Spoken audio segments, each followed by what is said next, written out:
दोस्तों, तो आज मैं आप जितने जादुई लोग हैं, आप कितने अच्छे लोग हैं, तो आपको एक ऐसी जादुई और अच्छी कहानी सुनाने वाली हूँ। और वैसे भी मुझे जादुई कहानी सुनने का बहुत शौक था, तो आई वाज लाइक कि मैं आपको भी सुनाया करूँ, मेरे को बहुत अच्छा लगता है। तो आज की कहानी है जादुई सोने के कंगन की कहानी। सालों पहले की बात है।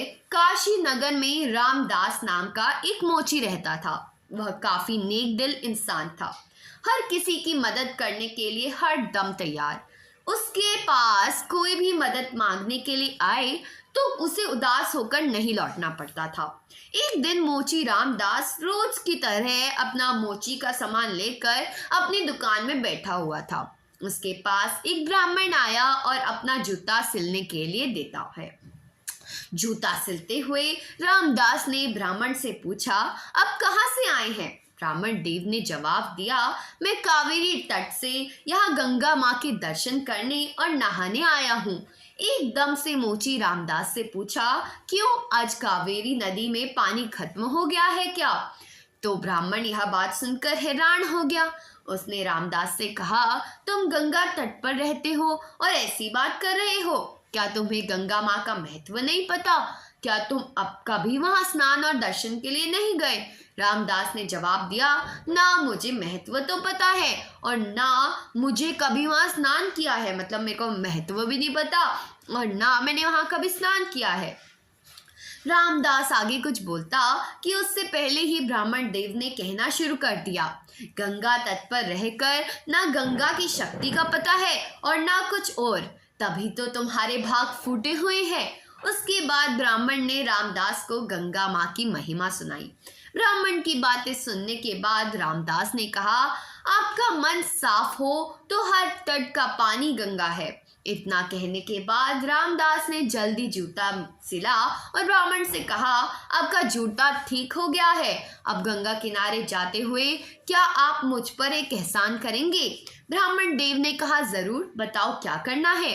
रामदास ने अपने जेब से एक साबुत सुपारी का टुकड़ा निकाला और कहा, आप जब गंगा में स्नान करेंगे तब उन्हें यह साबुत सुपारी अर्पण कर देना। ब्राह्मण देव ने रामदास के हाथ से वह सुपारी ली और गंगा के किनारे जाने लगे। वह स्नान करने के बाद ब्राह्मण देव ने हाथ में सुपारी लेकर गंगा माँ को पुकारते हुए कहा, माँ, यह रामदास ने आपके लिए भेजा है, इसे स्वीकार कीजिए। इतना कहकर ब्राह्मण देव ने उस साबुत सुपारी को गंगा में बहा दिया। थोड़ी ही देर में गंगा में एक हाथ बहते हुए आया और ब्राह्मण के पास रुक गया। उस हाथ में एक सोने का एक कंगन था। उसी समय एक आवाज आई, मेरी तरफ से यह कंगन रामदास को दे देना। गंगा माँ की तरफ से रामदास के लिए सोने का कंगन आता देख ब्राह्मण हैरान हो गया। दंग ब्राह्मण ने कंगन को हाथ में उठा लिया। कंगन हाथ में लेते ही ब्राह्मण के मन में लालच आ गया।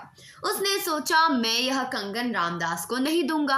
आखिर रामदास को पता ही कैसे चलेगा कि गंगा माँ ने उसके लिए कंगन देने को कहा है।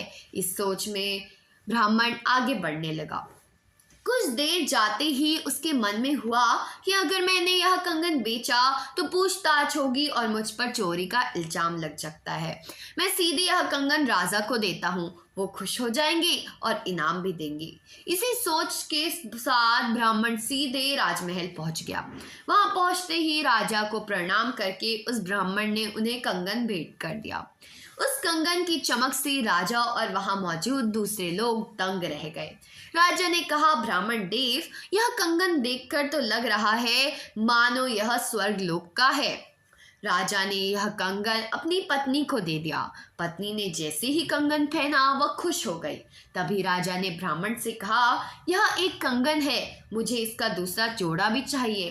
रानी दोनों हाथों में यह कंगन पहनेगी तभी उसकी शोभा और बढ़ेगी।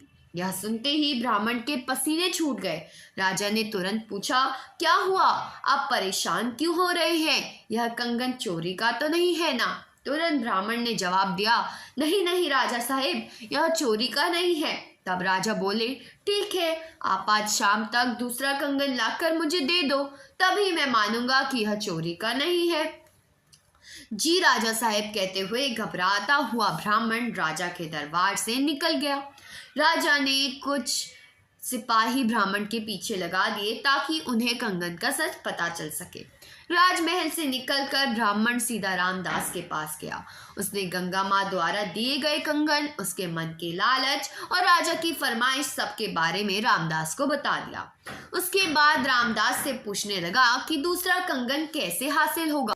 रामदास ने ब्राह्मण की सारी बातें सुनने के बाद अपने दोनों आंखें बंद कर ली। उसके बाद रामदास ने हाथ जोड़कर गंगा माँ से ब्राह्मण को बचाने की विनती की।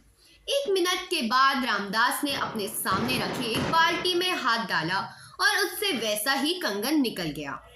ब्राह्मण यह देखकर हैरान हो गया। उसका पीछा कर रहे राजा के सिपाही भी यह चमत्कार देखकर दंग हो गए। यह सब देखकर वह सीधा राजा के पास पहुंच गए और उन्हें सारी बात बता दी। इधर ब्राह्मण भी रामदास को धन्यवाद कहकर कंगन लेकर राजमहल निकल गया। वहां पहुंचते ही ब्राह्मण ने राजा को कंगन दे दिया। राजा ने उससे कुछ नहीं पूछा और चुपचाप कंगन ले लिया। कंगन लेने के बाद राजा खुद अपने सिपाहियों के साथ रामदास की दुकान पर गए और रामदास को गंगा माँ की भक्ति के लिए इनाम दिया। कहानी से हमें यह सीख मिलती है, इंसान सिर्फ दिखावा करके कुछ हासिल नहीं कर सकता। भक्ति, मान सम्मान सब दिल में होना चाहिए। चाहे आप गंगा के पास रहते हो या गंगा आपके पास, अगर आप पवित्र हैं तो हर नदी गंगा है। तो दोस्तों चलो मिलते हैं अगली वीडियो में। बाय। कहानी अच्छी लगी हो तो वीडियो को लाइक करना, चैनल को सब्सक्राइब करना।